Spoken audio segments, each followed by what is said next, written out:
এ রাজ্যের বিরোধী দলনেতা শুভেন্দু অধিকারীর ওপরে তৃণমূলের তাণ্ডব। আর এই ঘটনায় উত্তরবঙ্গের উন্নয়ন মন্ত্রী উদয়ন গুহ সহ মোট ৪১ জনের বিরুদ্ধে অভিযোগ দায়ের, কিন্তু গ্রেপ্তার হয়েছে কজন?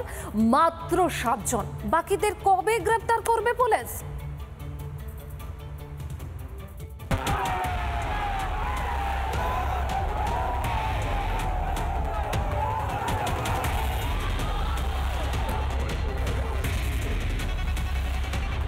কোচবিহারে শুভেন্দু অধিকারীর ওপর প্রাণঘাতী হামলা।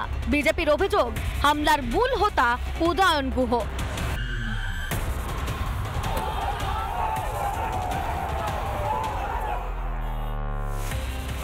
সেই মতো উত্তরবঙ্গ উন্নয়ন মন্ত্রী সহ ৪১ জনের বিরুদ্ধে অভিযোগ দায়ের করেন শুভেন্দু। উদয়নের বিরুদ্ধে লিখিত অভিযোগ দায়ের হয়। ৪১ জনের মধ্যে হাতে গুনে কয়েকজনকে ধরা হলেও বাকিরা কেন মুক্ত? হামলাকারীরা কি বলছে জানেন? শুনুন একবার। কালকে বিজেপির বিরুদ্ধে আমাদের বাংলা ভাষাকে অপমানের বিরুদ্ধে আমাদের লড়াই ছিল। পাল্টা ওদেরকে কাউন্টার দেওয়ার জন্য অ্যাটাক করে। আপনি তৃণমূল করেন? আপনি তৃণমূলে কোন দায়িত্বে? তৃণমূল ছাত্র পরিষদ করি আমরা। তৃণমূল ছাত্র পরিষদ করেন। কেন উদয়ন গুহ এখনো মুক্ত? কবে গ্রেফতার হবেন উদয়ন গুহ? মন্ত্রীকে ধরার কি আদৌ সাহস দেখাবে পুলিশ? যদি এই হামলা বিরোধীরা করতেন, তাহলে কি এতটাই ধৈর্য দেখাতো রাজ্য পুলিশ?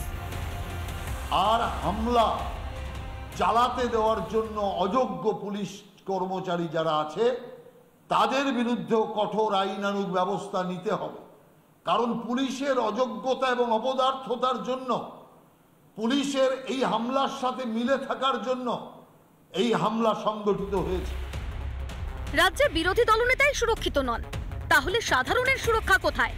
ইলেকশন কমিশন যদি রাষ্ট্রপতি শাসন লাইক সিচুয়েশন না করে, তাহলে কোচবিহার, দক্ষিণ ২৪ পরগনা সহ রাজ্যের একটা বড় অংশের প্রার্থী কর্মীরা দূরের কথা, ভোটাররা ভোট কেন্দ্রে যেতে পুলিশের হাত থেকে সব কেড়ে নিতে হবে।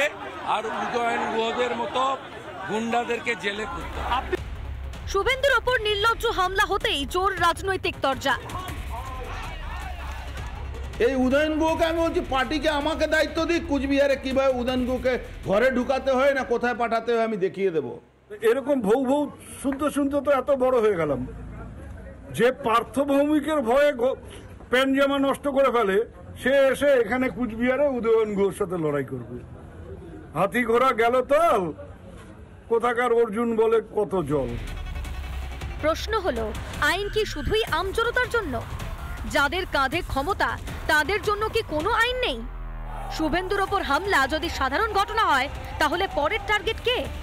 আর যদি এটি অপরাধ হয়, তাহলে উদয়ন গুহ এখনো কেন বাইরে? রিপাবলিক বাংলা। নানা ধরনের কন্টেন্ট দেখার জন্য লাইক করুন, শেয়ার করুন আমাদের ফেসবুক পেজ, সাবস্ক্রাইব করুন আমাদের ইউটিউব চ্যানেল। পাশাপাশি অন্যান্য ব্রেকিং নিউজের জন্য অবশ্যই চোখ রাখুন রিপাবলিক বাংলায়।